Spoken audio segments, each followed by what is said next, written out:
Trayambakam yajamahe sugandim pushtivardhanam urvarukamiva bandhanat mrityor mukhya mamrutat. O Lord of the three worlds, three avasthas, three times, past, present, and future, Trayambaka, to you we pray, meditate upon you, we pray to you that you should bless us, that all our bondages to this Mrityuloka, Martyaloka, should drop away like the sweet gourd breaks away from its branch, from the stem upon ripening. But let us not be ever separated from our immortality. This is the prayer that is made to Lord Shiva. Most of the people pray to Shiva and chant Trayambakam mantra, thinking that they will live forever. They will not have diseases, they will not have problems, they will live for a long, long time. But that is not the meaning of this prayer. The meaning is to pray to that Shiva who is so detached. He is a Yogishwara. He is unattached. So let us also develop that kind of detachment, dispassion for the worldly things, but let us never lose interest in our immortality, in the pursuit of immortality. Today being a Shivaratri of Maghamasam, which is the Maha Shivaratri, it's one of the most powerful times for any sadhaka to undertake spiritual austerities. We can do spiritual practices on all days of the year and all years of the century, but this particular day and night becomes very auspicious because of its special significance in our scriptures. Those who meditate on the idea of Shiva, not just Shiva as the Sagunakara, Saguna Brahma, but as the Nirakara, Nirguna Shiva Tattvam, they can attain that Tattvam, they can attain that experience of that by focusing their minds on that principle of Shiva. The Panchakshari mantra, Namaha Shivaya. Namaha means not me. Namaha, no, this ahankara, mamakara, that should not exist. Only then one can reach that status of Shiva. Till there is ego in man and there is attachment which is born out of this ego, there is no way we can attain that. Only the one who gets rid of all attachments and the ego, this identity with the body and the mind, can transcend these and attain that principle of Shiva.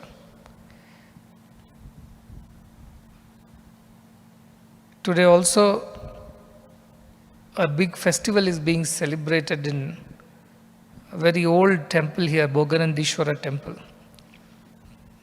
The recorded history, it must be 1,000 years old, but if you go by the real timelines, it is one of the most ancient places here, where at some point in time even Sage Vishwamitra performed yajnas, and even Sri Rama came this way, and Vishwamitra, upon Vishwamitra's instructions, he installed a Shivalingam and learnt from Vishwamitra how to do Shiva Puja. As a young boy, Sri Rama learnt, and that is what he did before waging a war upon Lanka then against Ravana, who himself was a Paramashiva Bhakta, and he had boons from Shiva. So it was impossible to kill Ravana without the grace of Shiva. That is why Sri Rama performed that puja to win that war. But truly, what is Ravana within us? We have to ask that question. There is no outside Ravana to go and kill. Dashamukha is. Each of this represents all the indriyas that we have. The Panchendriyas, the Karma Panchendriyas and Panchagyanendriyas. All of that together is this Ravana. who does not allow us to transcend him. He steals away our Prakriti, our nature, which is represented by Mother Sita, steals it away. Our mind is taken away by these senses. And that is when we have to pray to the Lord for the buddhi to discriminate and detach from that which is worldly and attach to that which is divine. Mrityor mukshiya ma amritat. That is how, in the form of discrimination, viveka, our buddhi should guide our mind and bring it back to the Atman. For that we have to pray to Lord Shiva, to conquer our mind and senses, using discrimination as our power, and praying to that Atma Swarupi, Brahma Swarupi Shiva, to guide our mind and our buddhi towards that ultimate realization. That should be the real effort on Shivaratri. Worshipping Shiva as an outer self, like a being, it is commonly done everywhere. But true worship of Shiva is when we realize that tattva, that principle of Shiva which is within, as the Atma Tattva. Ishana Sarva Vidyanam, Ishvara Sarva Bhutanam. It is in all. It is you. That is your true nature. Meditate on this thought. After this beautiful puja and bhajans and kritis and kirtanas, and having spent half of the day in contemplation and thinking of Lord Shiva and this principle of Atman, don't dissipate your energy in any other things today. You chant this Panchakshari mantra, Namah Shivaya, even if you're walking, going for your food or doing whatever, whole day just let that keep running in the mind. Not me, only Shiva. Not me, only Shiva. I does not exist. He alone exists. With this feeling, you go on doing whatever you have got to do till you come back again for the bhajans in the evening. Since there is a program that has been organized by the state and they have requested us to represent our institution, they have asked me to come. I will go for a few minutes and inaugurate the program, and then I will come back again.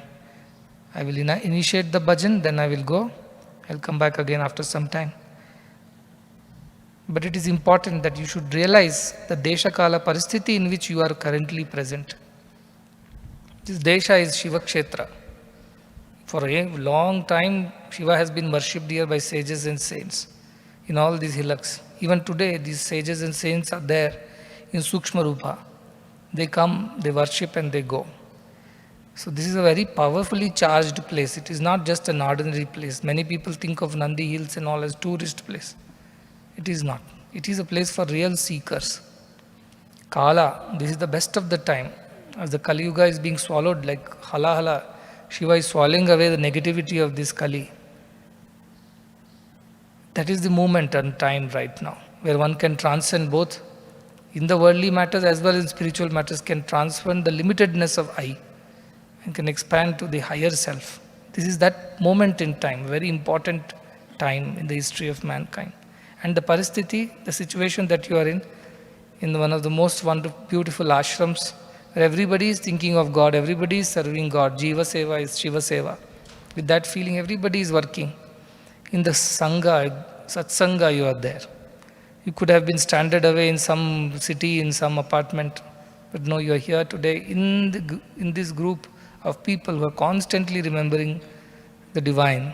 So there cannot be a better opportunity. There cannot be a better occasion than Maha Shivaratri, an opportunity better than being here and meditating upon this thought. So while you do sing glory of the divine as the Saguna, constantly remember that you are meditating upon the Nirguna aspect of the divine. That is Amrutattva. As Saguna, even the avatar, even the divine beings have to come and go, giving up their bodies. But as Nirguna, they always are there. Nirakara, they are always there. And in between, this is Lingakara. Shiva is the only deity who is worshipped in a symbolic form as a Lingakara. And it is a transition from Nirakara, Sakara to Nirakara. In between comes Lingakara. Like if you climb a big step, it is difficult. So they put a small step in between so that you can take one step and then the next. Otherwise it's too high to climb. Likewise from Guna, that is Saguna or Sakara, climbing all the way to Nirakara, all of a sudden is difficult for the mind. So it's Lingakara, which reminds us it's neither Sagunakara nor Nirakara, in between. It reminds us that ultimately our journey is there. As Lingakara, we are halfway, and thereby you should transcend that and ultimately completely be convinced with your own personal experience that the ultimate truth is consciousness. This is what children were singing, Aham eva aham avyayaha. I'm indestructible self. I am I. That is the ultimate answer. I'm very happy that all of you have participated in this morning, all the children from campuses. And I'm sure many people are and from other campuses and devotees are watching it online. But physically, there may be differences, but if you transcend physicality, everywhere that Shiva Tattva is there. So wherever you are, if you seriously and deeply meditate on this thought, you will get the experience. Wherever you are, it does not matter. So wherever you are in your house, in the temple, doing puja, doing meditation, meditate on this thought. That, O Lord Shiva, if you must grant me one boon, grant me the boon that I must be detached from the worldly ideas, selfishness, attachments. This interest in the world should drop away as I mature spiritually. But let me never be detached from the idea of immortality, who I am truly. You bless me like this, with this prayer, you should celebrate Maha Shivaratri.